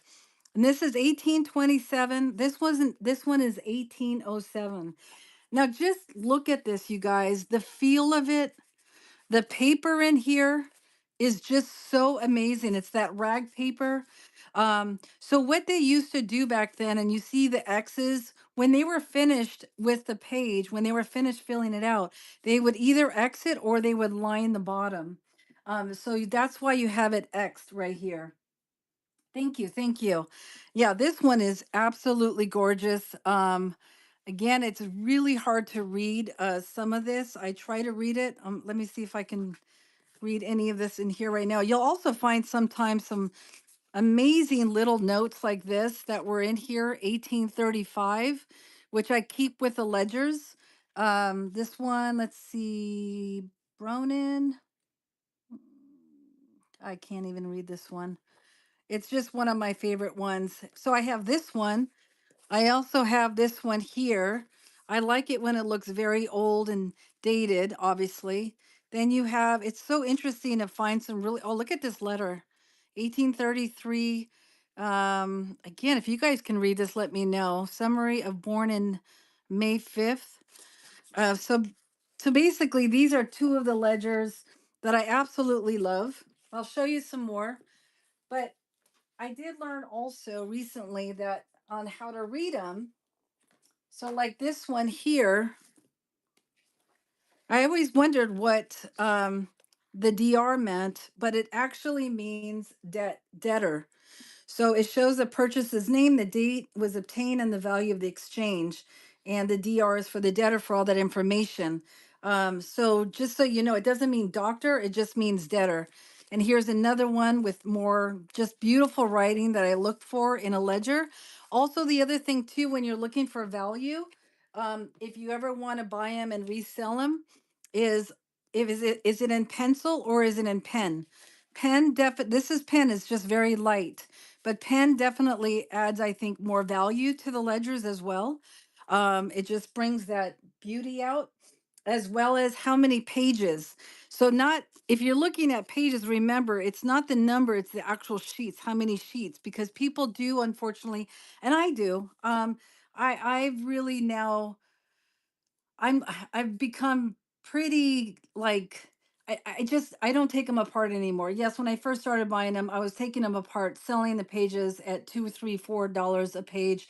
Now I only do them with certain ones. I don't do them with most of them now. I just collect them and probably will just resell them as is. And the ones I've already taken apart, obviously I will. So that's really important. Here's another one, Mondays, Wednesdays, Fridays. Now you'll also see, I forgot to mention, these don't have it, but oh, let me show you this one first. This one's quite large, but this is like what we call marbling. Usually they're also in the inside. This shows you the advertisement. This is an advertisement of who actually the manufacturer of the ledger. And a lot of times they would send these people, I found them in here, sheets to reorder another one for them to use. Now, another big value with ledgers today are blue paper. Um, this is 1877. I believe this is a railroad one. Now, blue paper for some reason is very rare. It's not easy to get. And if you're trying to resell them or resell pages, if you want, these can go for $3 to $4 in different areas. Like in on YouTube, a lady sells them for $5 to $10 a page. This one, just like this one. So blue paper is definitely a rare one, and I only have a few of those. So I wanted to show you that one. I'm just going to go over it kind of quickly because my back is quite sore, and I'm sorry if I'm kind of rushing it, but I really wanted to go over this with you. I have a really bad back. I haven't been to work in a few days, so but I didn't want to not be here. This is an amazing show. I really wanted to be here for you guys. So here's the marbling page. Now I wanted to show you this too. This book is one of my favorite. Oh my God. It actually has a ledger inside, and it has all the names. I mean, this is an address book inside that I'll keep with it. But not only do you have the marbling here, but some of the ledgers also did the marbling on the edges. And what they did is they finished the book and then they dipped this into that same liquid where they made the marbling on this page. They dipped it here so that also it would get that same texture on here, which is really cool. And I didn't even know that until like a month ago. I learned how they did that. So this one here is my pride and joy. This is from a bank in Marsalia. I'm sorry, Visalia. Is it? Yeah, Visalia in California. It's a bank ledger. It has the names of each customer. It has the amount. It has the dates, the cash deposited. But again, if you were to go through all these names, this is dated. Let me see if I can find the date on this one. I forgot. Oh, my back. Uh, where is it? I know this one's 1800s. Uh, Sometimes it's hard to find it, but anyway. So this is quite big. As you can see, it's quite thick. It's definitely one that I will keep for a very long time. I know I love the cover and all this. I just have so many. I just want to go through them real quick with you guys because I want to show you what these ledgers are all about. And then here's another one, a beautiful old marbling one. Again, this one is, let's see. Uh, Here we go. The problem is if you call 1888, this one, I just grabbed a bunch of them to show you guys. But you know what's interesting is that there's all different types of ledgers. Like I said, there's general store, there's banks, and so forth. But there's also personal ones that also write down all of their experiences. So that's another really cool thing. If you can read it, and it's almost like reading the diary, and you can see what they paid for certain things, for classes, for food, for theaters, for whatever it is that, it's almost like looking into their life and actually learning, their everyday life through a ledger. So that's what's so cool about these as well. Oh, you do get hooked. That's why I have so many. My husband's not a really happy camper about it because I took over my pool table room. Another thing I want to show you is for value is this one here.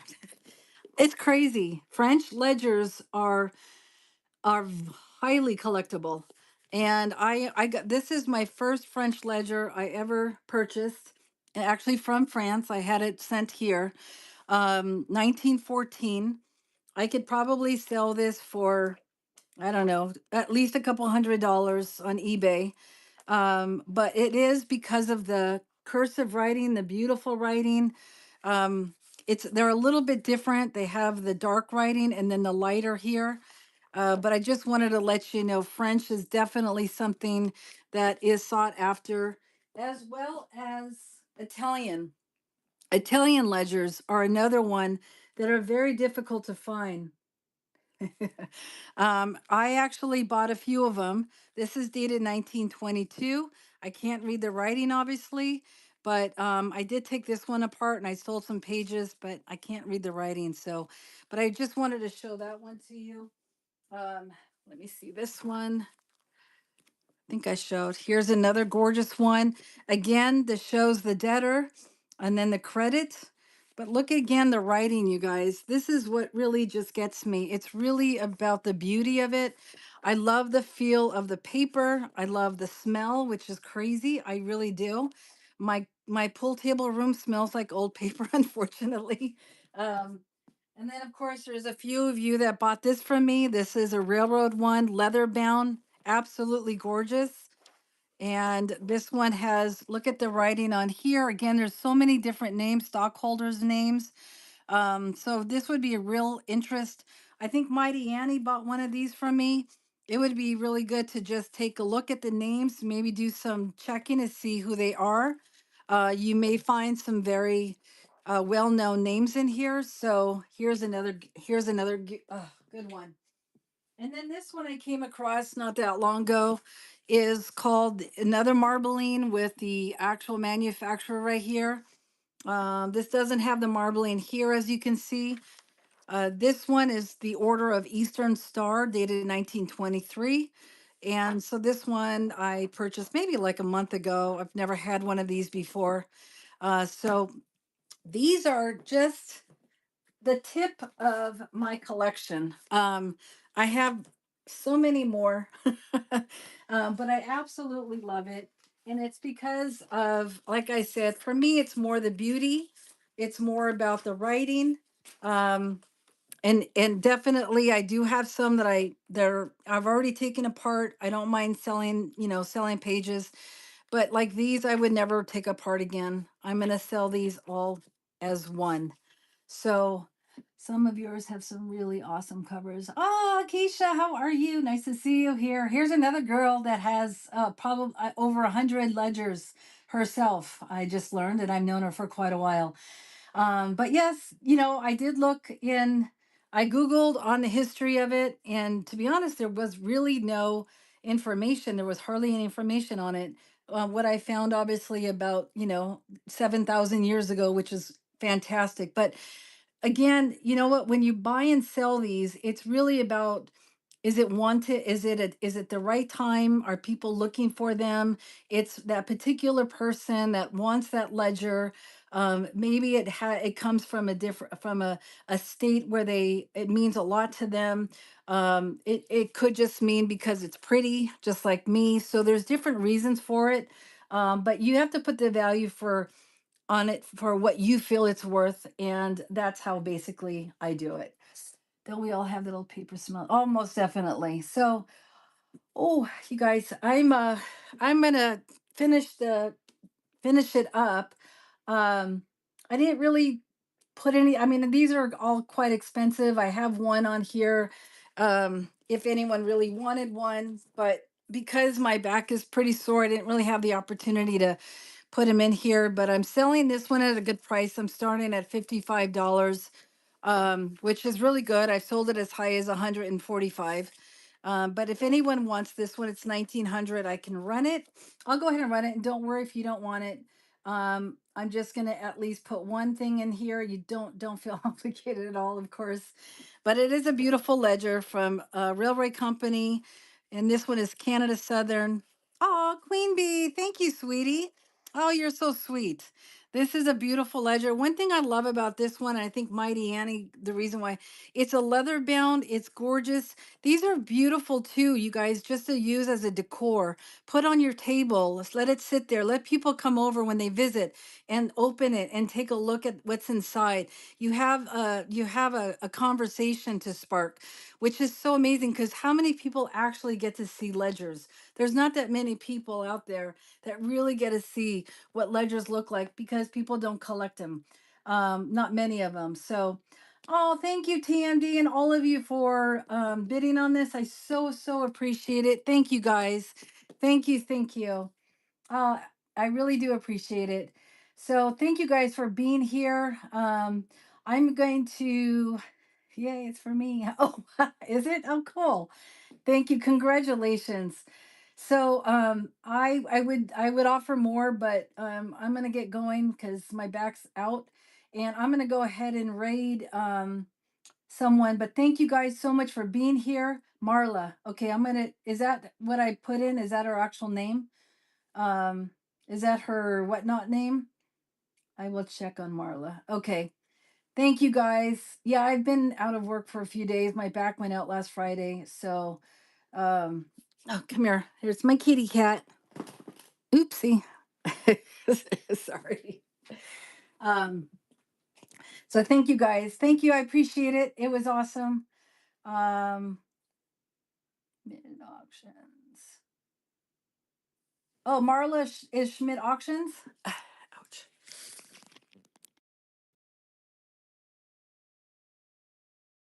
Thank you. Oh, it's hard to stand.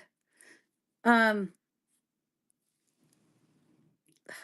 oh my. Is Marla Schmidt Auctions? Is that her name?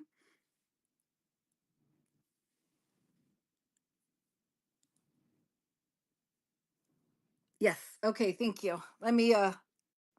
Thank you guys. Love you. This is a great category. I'm telling you, it's where I started and I'll always be here. Thank you guys so much. Really appreciate it. Okay, let's read her.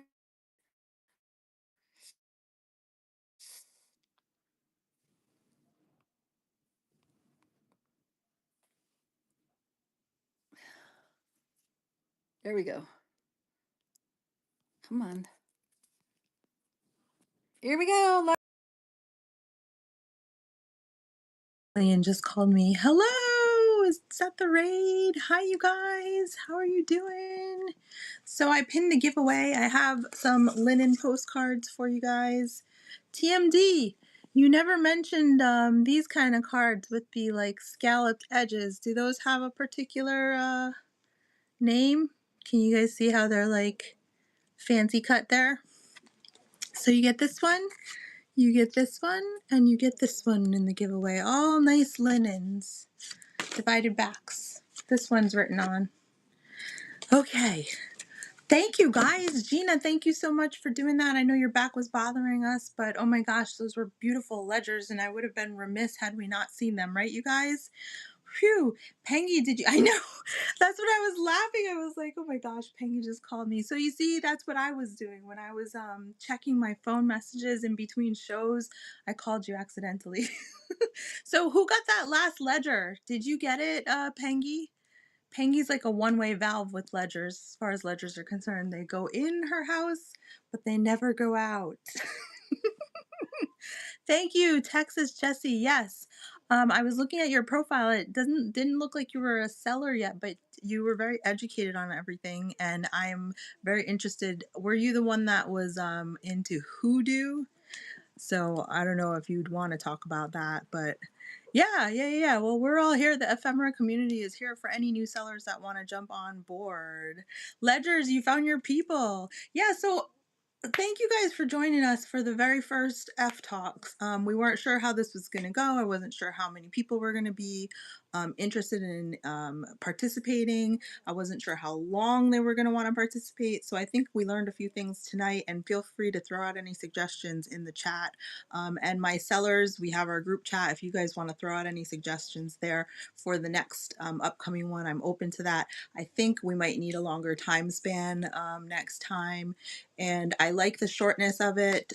It was a good consumable chunk, I think, from 6 to 10, not too long, because like Papergoy was saying, our brains start to explode. I liked that we went to different topics. Yep, longer times. I think that was the biggest thing that stood out for me, was that we need a little bit of longer times. And I thought it was great the way that the sellers wove in stuff to sell also. And Vintage View, Jason, with those incredible photography images that he was bringing, the $750 ones, the $1,000 ones. I say, hey, why not? Like, bring it to Whatnot, represent, run the damn auction. You never know when somebody is going to swipe right and buy it. But that was an amazing presentation. Penguin Boss and TMD kicked off the night with postcard eras. I did stream this to YouTube, but it is very choppy because when the shows raid over, sometimes the connection gets lost. We did our best to capture everything, but you can always go back to each specific seller, and as long as they have their past shows turned on, you can rewatch any of these episodes over again. There was a lot of good information. I'm sure if I went back and watched it, I would hear things that I didn't hear the first time around. So it was that good for our very first one. So I was like, yay, you guys. Mighty Annie did parts of a postcard. I could tell Mighty Annie had a lot of content because publishers, artists, all the different, one of the things that was surprising to me is how one company could use like 8 different marks. It's like, why couldn't they make it simple for us? But it was all like amazing information. Let me catch up on the chat. It's Schmidt Auctions on YouTube, or you can, if I missed some of the content, because like I said, sometimes it didn't go over and I had to reset it, you can watch the seller's past shows. Just go into their profile, and if they have that setting turned on, you'll see a little tab that says past shows, and you can click on that and see their whole show. I don't know about others, but the perfect amount of time to share knowledge, my attention. Yes, I was trying to find a balance between, not too dense, but good. And I think this was perfect. It was a good little starter primer for people that are just interested in ephemera. A lot of people and buyers and sellers don't even really know what ephemera is. We had a few people pop in today and ask what ephemera was in our past trains that we did. So I think that was great. MD Smith 9, amazing. Thank you. You get this first little bundle of postcards here. They're nice linen divided back postcards. This is of a hotel. This is in Pennsylvania, Stone Arch Bridge at Buck Hill Falls. And then you've got Christie's Restaurant, Baltimore Pike. Consider intellectual property as a subject matter. Thank you. I'm doing my first ephemera sale on Monday. Love, learn, nice, awesome. Yeah, we are Penguin Boss and I, and as well as a lot of our other regulars, we are dedicated to just supporting the ephemera community and growing our category because we feel that it's just a good thing for all of us to work together to do. After Annie was a Thrifty Dachshund mom, and she had an amazing collection of trade cards. I learned a lot from her tonight about trade cards, and it was a perfect transition from Thrifty Dachshund mom into the Ruse because Nanette was showing us how to soak the trade cards off of scrapbook albums, and I could have watched that I could have watched her for an hour just pulling off those trade cards. Hi, Prinny. I was just mesmerized. And I have tried it myself one time, and it is very therapeutic. I was just, I don't know, it was like tending to a pot of stew, kind of. Let me just catch up on the chat. Oh, yeah, we can bookmark. Then after Flippin' Ruse showed us how to soak trade cards off of scrapbook albums, we went over to Vintage View, and I spoke a little bit about him already. If anybody's in the Allentown area, he's a vendor at the Allentown Paper Show, so you can find him. We should have asked him what booth he was at.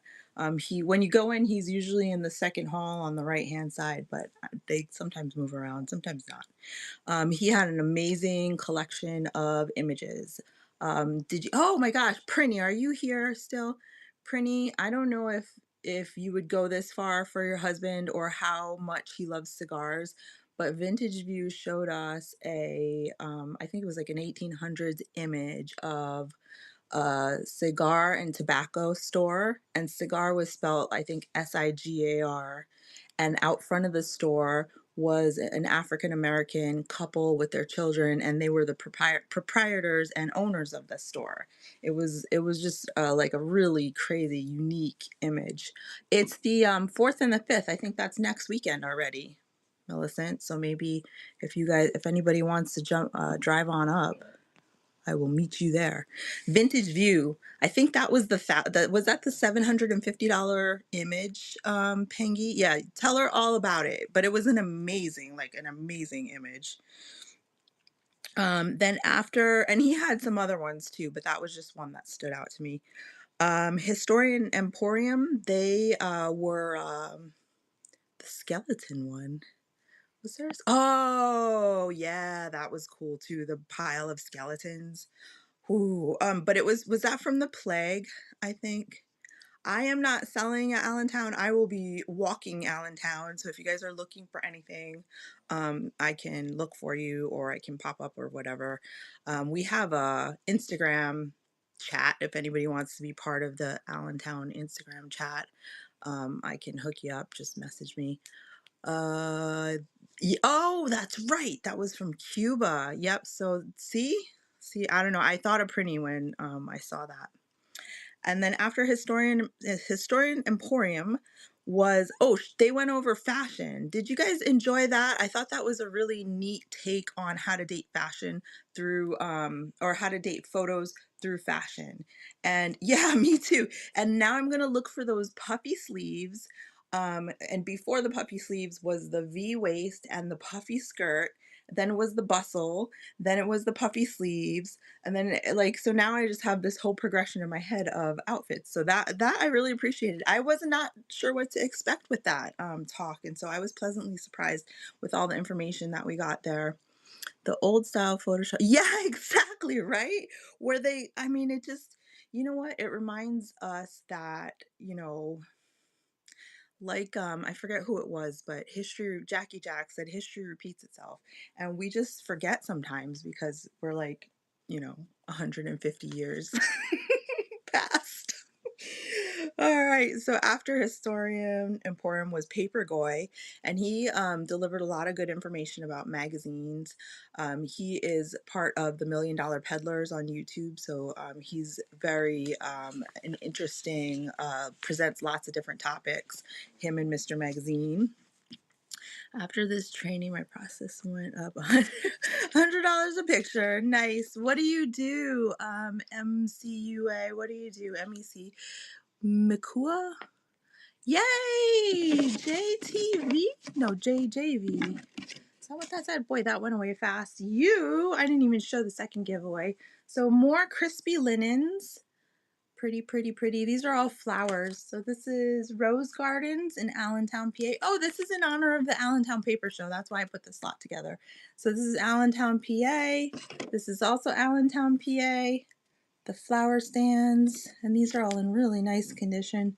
And then this is Center Square from Hamilton Street looking toward Pennsylvania Power and Light Building in Allentown, PA.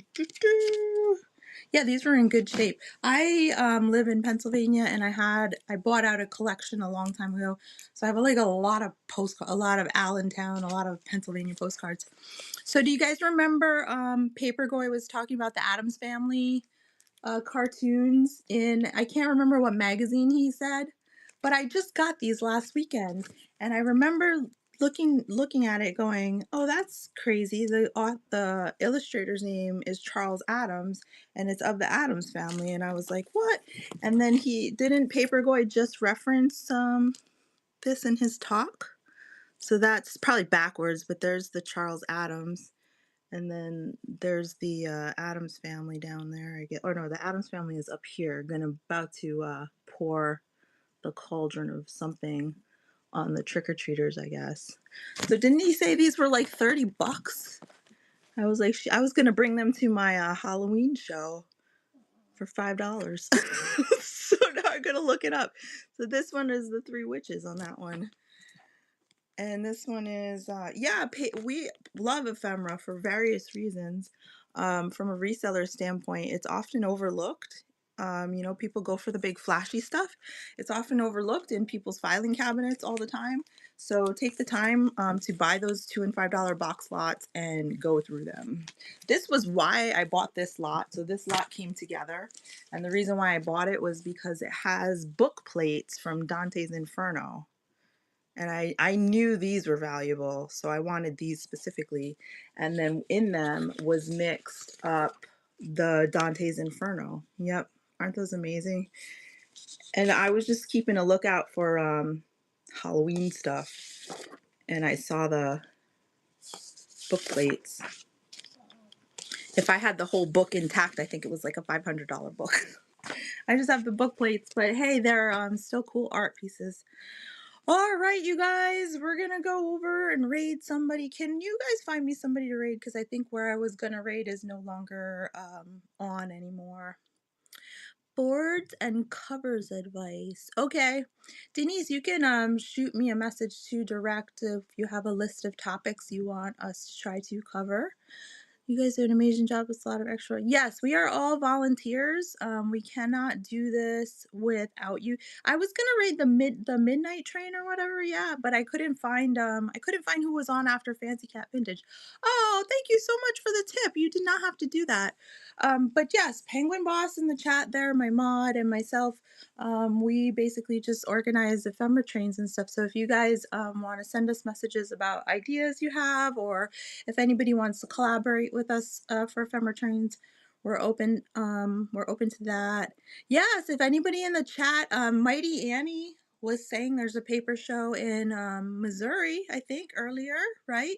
Oh yes, and we're going to be back tomorrow morning at 10:45. If you can just click on Penguin Boss's name right there and bookmark her pre-show tomorrow morning. We're kicking off fall ephemera, so we're going to do drop lots where the sellers they'll start off with a few pieces, and then as long as bids keep coming or time keeps clicking, they'll keep adding to the lot. And they're only really required to bring one drop lot or one album. So, but some of our sellers do go a little crazy and do lots of drop lots and stuff. So, okay, Pengy, did you find me somebody to raid? Did you tell me? Because I think if I exit, I'm going to pause you. Because I think Fancy Cat. Oh, yes. Let's do. Is she still on? That's a good idea, Pengy. We're going to go over to Shapahala. A underscore reworkers. All right, you guys, go say hi to Leslie. She's amazing. She's the coordinator of Shapahala Artisan and Handmade. Come on, you stupid chat. Go away. Oh my God. Okay, I had to say hi just to get rid of the chat. Okay, here we go. Sorry.